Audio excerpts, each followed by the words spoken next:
আসসালামু আলাইকুম। সোম্মামি পরিবারের পক্ষ হতে সবাইকে স্বাগত জানাচ্ছি। আজকে আমরা একটি নতুন ভিডিও নিয়ে চলে এসেছি। চলুন ভিডিওটি শুরু করা যাক। আজকে আমরা রান্না করব পুঁটি কাপ মাছ। তো মাছ রান্না করব নতুন আলু আর টমেটো দিয়ে। তো মাছটাকে ভালো করে কেটে পরিষ্কার করে লবণ হলুদ মেখে রেখেছি কিছুক্ষণ। এবার মাছটাকে একটু লাল লাল করে ভেজে নেব। যেহেতু চাষের মাছ, অনেকে খায় অনেকে খায় না, যে আমার পরিবারে অনেকে খায় না, তবে আমি খাই, এই জন্যই রান্না করছি। আচ্ছা, যাই হোক, পরিমাণ মতো তেল দিয়ে তাতে পেঁয়াজ বাটা দিয়ে দিলাম 2 চামচ মতো। পেঁয়াজের সাথে কাঁচামরিচও অ্যাড আছে। আমরা হলুদ গুঁড়া দিয়ে দিলাম 1/2 চামচ মতো, যেহেতু পরিমাণে কম রান্না করব। মরিচের গুঁড়া দিয়ে দিলাম 1 চামচ মতো। যেহেতু কাঁচামরিচ বাটা আছে পেঁয়াজের সাথে, এই জন্য মরিচের গুঁড়া সবসময় একটু কম দিই। কাঁচা ঝালে ঝালটা উঠে যায়, মরিচের শুধু কালারের জন্য দিই। লবণ দিয়ে দিলাম 1 চামচ মতো। লবণটা স্বাদ মতো যে যা যেমন লাগে দিয়ে খেতে পারবেন। মশলাটা ভালো করে কষিয়ে নিয়েছি। এবার আলুটা দিয়ে দিলাম। সবসময় তরকারি হচ্ছে মাছ যেমন মাছের সাথে মিল করে কাটলে ভালো হয়, এটা আমার মায়েরই শেখানো। উল্টাপাল্টা করে তরকারি কাটলে আমার মায়ের পছন্দ হয় না। তো যাই হোক, শিক্ষাটা এখন মনে হয় আসলেই কাজে লেগেছে। মাছ যেমন মাছের মতো করে তরকারি কাটতে হতো। যাই হোক, আলুটাকেও খুব ভালো করে কষিয়ে নিচ্ছি, হালকা একটু পানিও দিয়েছি।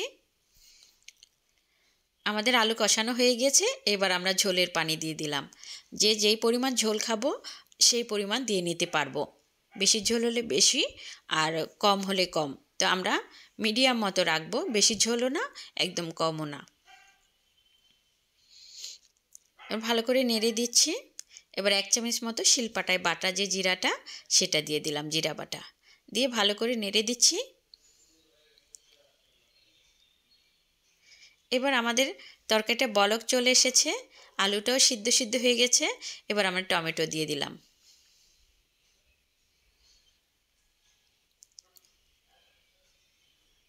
টমেটোটা পরে দিতে হবে, কারণ টমেটো অল্প টাইমের মধ্যে সিদ্ধ হয়ে যায়।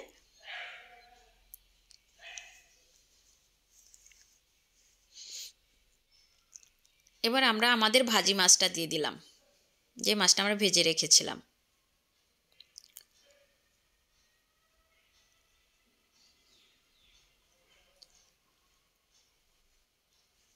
এবার আমরা খুব সুন্দর করে সেট করে দিচ্ছি, মাছটা তরকারির সাথে মিলিয়ে দিচ্ছি।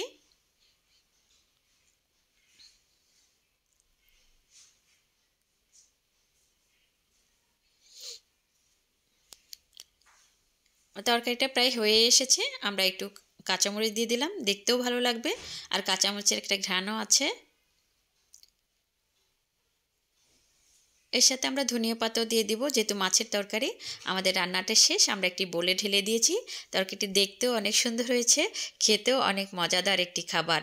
তো ভিডিওটি যদি ভালো লাগে লাইক কমেন্ট শেয়ার দিয়ে সোম্মামি পরিবারের সাথেই থাকবেন, আর খাবারের অপচয় করবেন না। আজকের মতো এখানেই। আল্লাহ হাফেজ।